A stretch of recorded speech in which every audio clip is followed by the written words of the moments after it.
Hey, Vannessa. Antoinette, how you doing? I'm good today, and you? I'm good. I'm tired. I'm not. I don't say I'm tired. I'm low on energy this morning. You Yes. have been doing a lot of work. Yes. You've been doing a lot of work for the club, and we're going to talk about a little bit of it today. I know you've been creating a new process and projects, and you have a lot going on. So, It's really good though. But I'm excited. I'm excited, and I feel no different than any other um, person who's starting, building, and growing their business. It's as I'm building the club, I'm building a new business. As I'm transitioning yep, out of running my nonprofit and being a part of my nonprofit I started, I'm transitioning into new. So it's so much work to do, but I love it. I'm learning. So yeah. So how are you doing? I am excellent. Yeah. Yeah. So I just will tell you real fast. This morning, I decided to start a whole new home project. So I am going to DIY my kitchen counters and marbleize them. Mm. I get to play with resin Hmm. with and spray marble paint, which is like silly putty. I can't wait. I'm gonna Please, have fun. please, please record it so I can see because I wanted to do that with some of with my countertops. I just want to do it. So Yeah, please show me the process as you do I it. sure will. I'm gonna have some fun. I've been trying to recruit people to come play with me, but they're all like, "I've never done that before. What if we ruin it?" I'm like, how can you ruin Formica cabinets?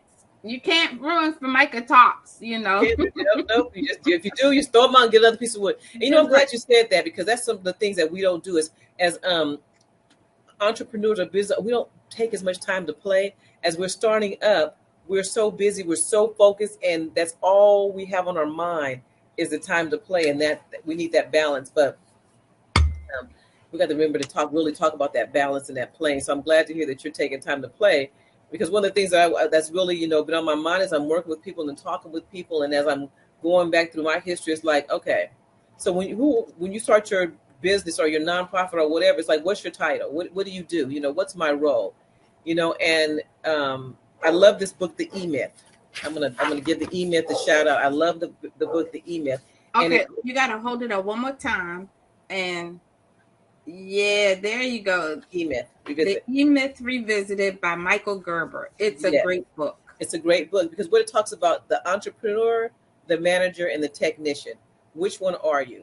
As you And before you, I'm so sorry. no, Were you go you ahead, gonna? go. I was gonna just explain. Like the manager is the person who runs the business. The Hmm. technician is why most of us get involved in this good work in the first place, is because we want to do the work. That's right. And that's the technician. And the entrepreneur is the person who is always trying to think like, how do we grow this business? How do we keep moving it forward? That's Not right. so much how do you change it, but just how do you keep moving it forward? That's absolutely right. And when you're starting your business, you have to play. You play all the roles. 99% of the time, you play all the roles. And especially when you're starting a nonprofit, because you're like, and like you said, people started because they want to do it. Oh, I want to provide mentoring. I want to provide counseling. I want to. I want to. And so we start off, and we're the technician, Yeah. right? And as we're the technician, then we start writing policies and procedures so we know how to manage the programs, manage the service, manage this, and then start bringing people on and managing them. And so then we hopefully become the manager and no longer have to be the technician because you have people taking over that role. But at the same time, as you're doing that, you have to be that entrepreneur. It's like, okay, now how do I get funding? How do I create more of this? How do I get the building? So you have to put that entrepreneurial cap on, and you're always having to change hats. And it takes so much out of you when you're doing that. You're like, it takes much out of you. And so there's certain qualities that people need. If they don't have them, they need to incorporate it in order for that success. Yeah, exactly. Well, I'm going to also just add, it's even you play all three of those roles when you are a solopreneur. Hmm. And a lot of us start our nonprofits as solopreneurs. Hmm. And you play all three of those roles. So you are creating the policies for your organization. You are creating the policies for how people will interact with your, with your business. And then you're out there also performing, doing the tasks and like, yeah, what am I trying to say? You're the one out there doing the work, Yeah. and what you want to. So I was just sharing with Vannessa before we started. I had a situation in my business, and I'll just tell you this, how it looks practically.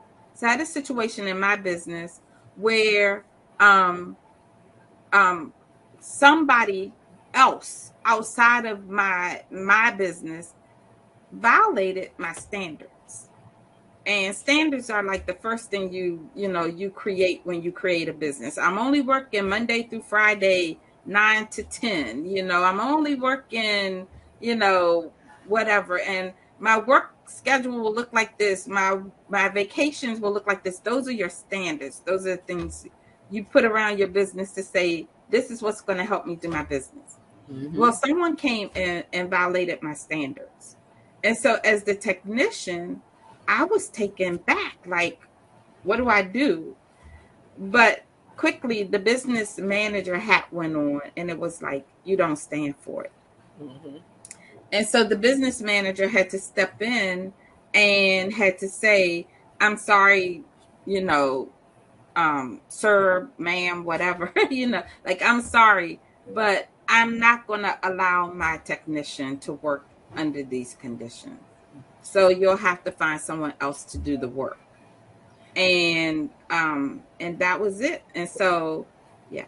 And then that's when the entrepreneur steps in, because you're like, okay, you need to find someone to do the work. So that means when you told them that, it's like, no, I don't want to do this work. So I know, but I still know that that's part of the operating of my business. And so that's when the entrepreneur hat kicks in and say, okay, now I got to go get this other business to replace that business. Exactly. So right then and there, that was just three. All three of them working together. Yeah.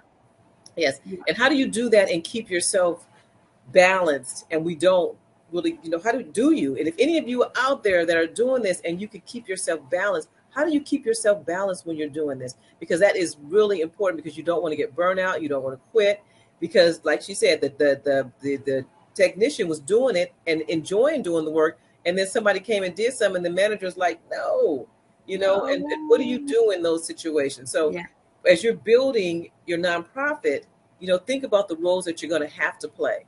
Think about the roles that you love playing. And you may find out as you're building it is that I really prefer being the technician. Yeah. I really prefer being the manager, or I just prefer being the entrepreneur.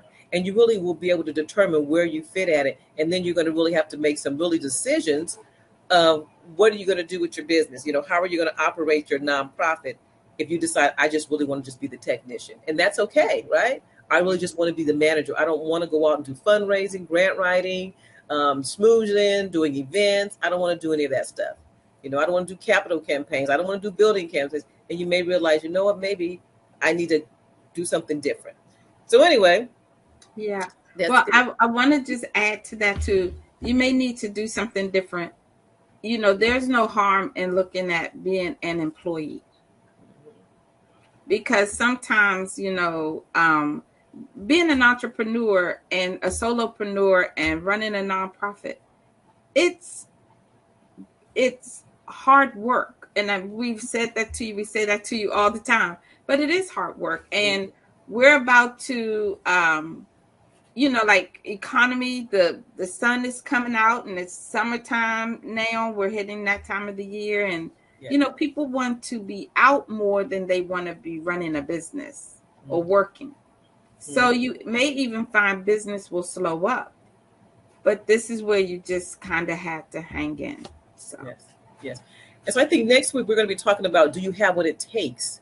Because it takes a lot. It takes a special type of people, but it doesn't mean you cannot get what it takes if you don't have it. So next week we're going to be talking about, what does it take to be that entrepreneur, manager, and technician to start, run, and build your nonprofit organization.